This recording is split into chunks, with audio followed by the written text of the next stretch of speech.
Hello दोस्तों, नमस्कार। आप सभी का स्वागत हमारे channel Hindi GS practice class by Hemlata में। तो आज हम लोग क्या पढ़ेंगे? हिंदी पढ़ रहे हैं। क्या चल रहा है? गोरखनाथ जी चल रहे हैं। गोरखनाथ का रचनाएं हेडिंग डली थी। चलिए आगे उसी के आगे कंटिन्यू करते हैं। तो गोरखनाथ जी हिंदी साहित्य हेडिंग डाल लीजिए, गोरखनाथ जी की रचनाएं। गोरखनाथ जी की रचनाएं कौन कौन सी हैं? तो पहले देखते हैं संस्कृत की रचनाएं।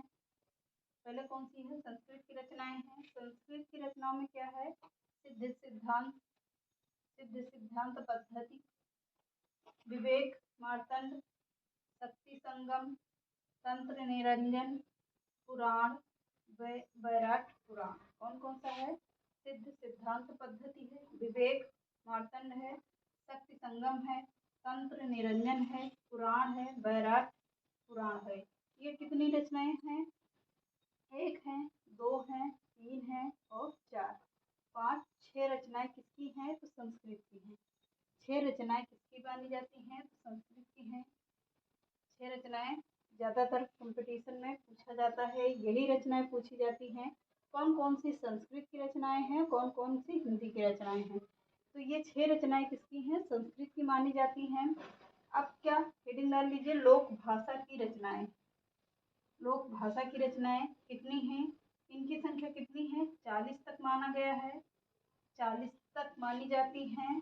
पर पीताम्बर दत्त भड़थाल ने 14 प्रामाणिक रचनाएं माना है। कितनी? तो 14 प्रामाणिक रचनाएं माना है, बाकी और नहीं माना है। तो 40 में से क्या है? 14 प्रमाणित रचनाएं हैं, बाकी अन्य को छोड़ दिया जाता है। तो 40 रचनाएं कौन सा है? पहला है शब्दी, दूसरा है पद, तीसरा क्या है? प्राण संकली है, चौथा क्या है? शिष्य दर्शन है, पांचवी कौन सी है? नर्व बोध है, छठी कौन सी है? भय माता जोग है, भय मात्रा जोग है, सातवीं कौन सी है? आत्म बोध है, आठवीं कौन सी है? सप्तवार है, नौवीं कौन सी है? 15 की, 10वीं कौन सी है? मच्छिंदर गोरख बोध है, 11वीं कौन सी है? रोमावली, 12वीं कौन सी है? ज्ञान तिलक, 14वीं कौन सी है? ज्ञान 34 है, 13वीं कौन सी है? ज्ञान 34, 14वीं कौन सी है? पंचमात्रा। ये कौन सी हो गई? कितनी रचनाएं हो गई? 14 प्रमाणिक रचनाएं हो गई। स्क्रीनशॉट ले लीजिए, फिर से देख लीजिए। तो पहला शब्दी है, पद है और प्राण संकली है, शिष्य दर्शन है, नर्वबोध है, भय माता जोग है, आत्म बोध है, सप्तवार है, 15 तिथि है, मच्छिंदर गोरख बोध है, रोमावली है, ज्ञान तिलक है, ज्ञान 34 है, पंचमात्रा है। ये कौन सी हो गई? ये 14 रचनाएं प्रमाणिक रचनाएं हो गई। किसके अनुसार? तो ये पीताम्बर दत्त भड़थाल के अनुसार हो गई। अन्य नाथ कवियों को जोड़ा जाए तो ये अन्य नाथ कवि कौन कौन से जोड़े थे? तो चौरंगी नाथ थे, गोपी चंद्र थे, चुड़कर नाथ थे, भरथरी, जलधीव पाव। ये अन्य कवियों के माने जाते हैं। कौन कौन से? चौरंगी नाथ, गोपी चंद्र, चुड़कर नाथ, भरथरी, जलधीव पाव। पॉइंट करके लिखिए। मिश्र बंधुओं ने क्या? मिश्र बंधु ने गोरख जी को हिंदी का पहला गद्य लेखक माना है। किसे? हिंदी का पहला गद्य लेखक किसे माना है? गोरखनाथ जी को माना है। तो अगला पॉइंट लिखिए, नाथ संप्रदाय सिद्ध संप्रदाय और संत मत के बीच की कड़ी है। क्या? नाथ संप्रदाय सिद्ध संप्रदाय के संत मत के बीच की कड़ी है। संत मत के बीच की कड़ी है।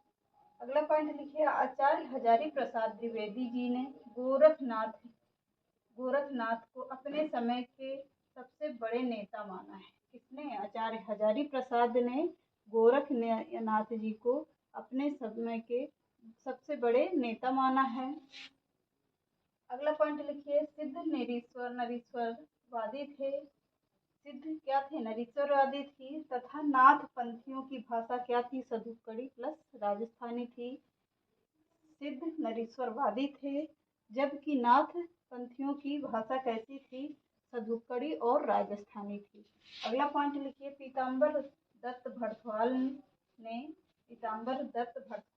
गोरखनाथ की 14 रचनाओं का क्या किया है, संकलन गोरखनाथ के नाम से किया है। पीताम्बर दत्त भरद्वाज ने गोरखनाथ की 14 रचनाओं को क्या गोरखनाथ के नाम से प्रकाशित किया है या कराया है। अगली हेडिंग डाल लीजिए, नाथों की संख्या कितनी मानी जाती है। तो नाथों की संख्या पॉइंट करके लिखते रहिएगा। नाथों की संख्या कितनी मानी जाती है, 9 मानी जाती है। नाथों की संख्या कितनी है,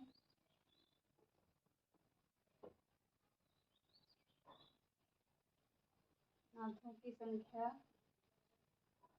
9 मानी जाती है,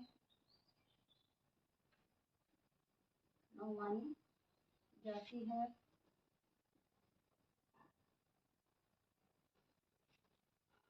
गोरक्ष सिद्धांत डाल लीजिए, गोरक्ष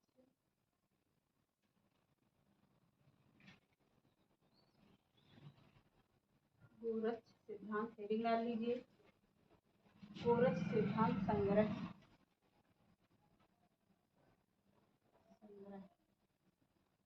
अब इसमें पॉइंट करके लिखिए, नागार्जुन जन भरत, नागार्जुन जन भरत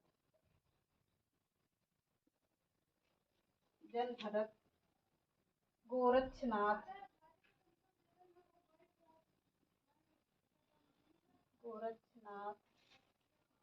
और कौन थे, चरपटनाथ। पहले के जमाने कैसे ऐसे ही नाम रखे जाते थे। चरपटनाथ कोई नाम था ही नहीं, तो ऐसे ही जो जैसा काम करता था उसी के आधार पर नाम रख के दिया जाता था। छठवें कौन थे, चौरंगीनाथ।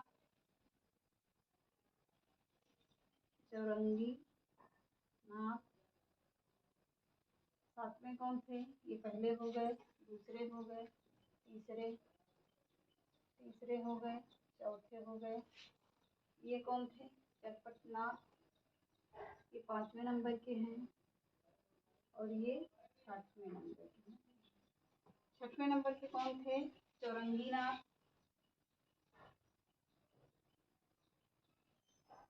हो गए चौरंगीनाथ। 6वें नंबर के सत्यनाथ। 7वें कौन थे, जलंधर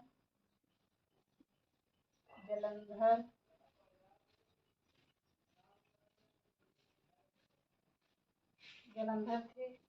और कौन थे, ज्वालेंद्रनाथ। 8वें कौन थे, ज्वालेंद्रनाथ,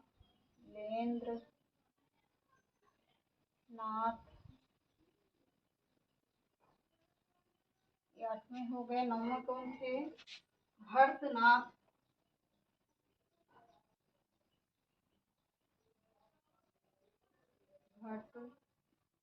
9वें हो गए। 10वें कौन थे, गोपीनाथ।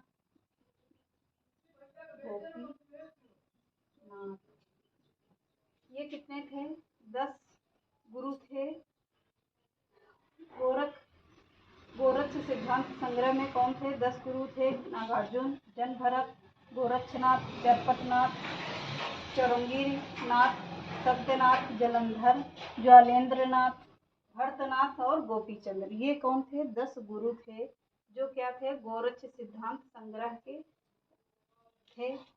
अगली हेडिंग डाल लीजिए, क्या, मत्स्येंद्रनाथ।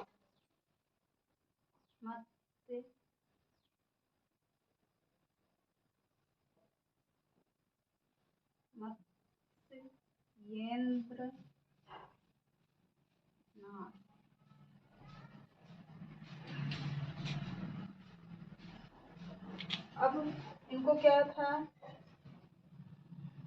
मत्स्येंद्रनाथ को मीननाथ या और लोकितेश्वर को मतीन्द्र नाथ तथा या करके लिख लीजिए, या बड़े अटपटे से नाम है। और कितेश्वर नाथ, सब में नाथ जरूर लगा था।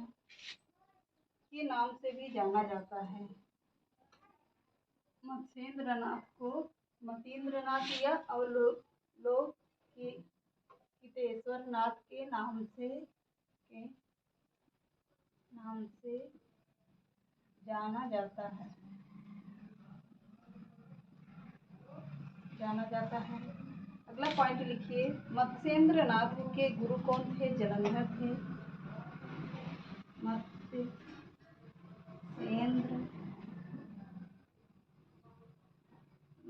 के गुरु कौन थे?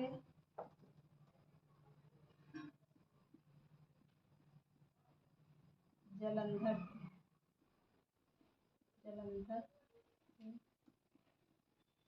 मत्स्येंद्रनाथ के गुरु थे कौन? जलंधर। अब अगला पॉइंट लिखिए, वेरी इंपॉर्टेंट है। नाथों का सबसे प्रसिद्ध स्थान बालानाथ का टीला है। नाथों का सबसे प्रसिद्ध स्थान क्या है? बालानाथ का टीला है। बालानाथ का टीला है। बालानाथ जलंधर नाथ का ही नाम था। बालानाथ क्या था? जलंधर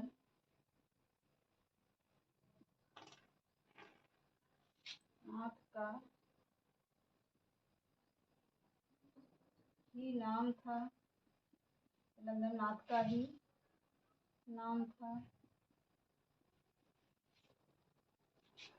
पंजाब नामक पहाड़ियों के बीच था। बालानाथ क्या था? कहाँ पर था? तो पंजाब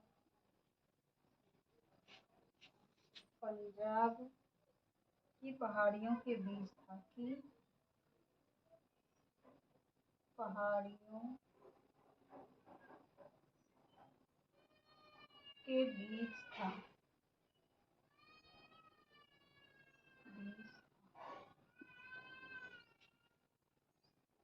अब क्या, अब इसमें तो बहुत सारे पॉइंट हैं, तो चलिए इसी को आगे कंटिन्यू करते हुए चलते हैं।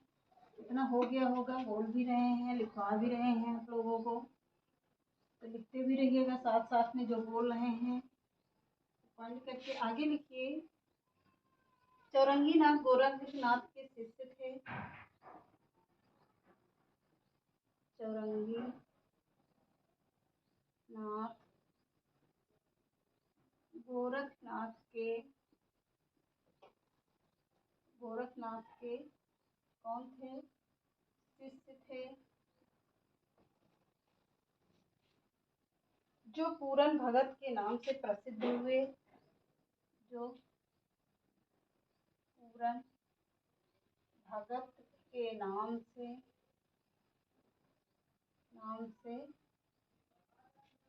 प्रसिद्ध हुए।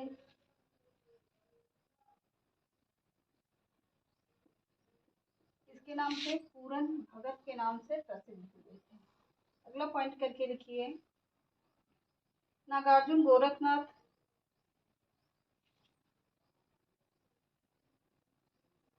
अगला पॉइंट लिखिए ऐसे करके, नाथ पंथियों को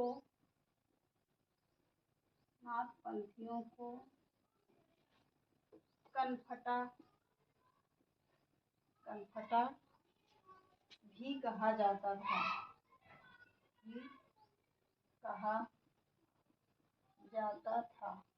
कनफटा इसलिए कहा जाता था कि ये बड़े बड़े कुंडल से पहने रहते थे, इनके क्या था, कान फट जाते थे, इसीलिए इन्हें क्या कहा जाता था? कनपट्टा कनफटा भी कहा जाता था। बस आज के लिए इतना ही, मिलते हैं नेक्स्ट क्लास में। बहुत सारे पॉइंट है जो हमने छोड़ दिया है, जो जो इम्पोर्टेंट था उसको ही पढ़ाया है, कवर किया है। तो चलिए कल एक नया टॉपिक स्टार्ट करेंगे। तो चलिए आज के सेशन को यहीं समाप्त करते हैं, इसी का ही शेष भाग होगा।